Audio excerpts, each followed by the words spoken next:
ગત તારીખ 19 ડિસેમ્બર 2025ના રોજ અલથાણ વિસ્તારમાં આવેલ ડીઆરબી કોલેજ ખાતે એબીવીપી જે સંગઠન છે એમની કાર્યકારિણીની બેઠક હતી. એ દરમિયાન જેમની વરણી થયેલ જે ઉમેદવારો હતા એ લોકો એમના આ પ્રક્રિયા પૂર્ણ થયા બાદ જે છે ગાડી સાથે એમણે એક સરઘસ કાઢેલું. એ સરઘસની અંદર એક વિડીયો વાયરલ થયેલો.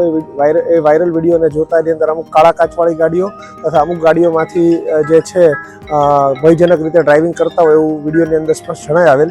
જેથી આજરોજ જે છે જે ગાડીઓ સરઘસમાં હતી એ પૈકીની 2 ગાડીઓને પોલીસે જે છે જમા લઈને એમના વિરુદ્ધ કાયદેસર કાર્યવાહી કરેલ છે. જે રીતે વિડીયોની અંદર જોઈ શકાય છે કે ચાલક ગાડી ચલાવતા હતા એ દરમિયાન જે ફ્રન્ટ સાઈડની જે વિન્ડો છે એની અંદરથી પણ જે અમુક દેખાતા ઈસમો જે છે બહાર નીકળેલા હોય. ચાલકે આ દરમિયાન ગાડી ચલાવવી જોઈતી નહોતી, પરંતુ છતાં પણ ગાડી ચલાવતા રહે છે એટલે એમના વિરુદ્ધ ભયજનક ડ્રાઇવિંગનો ગુનો દાખલ કરે.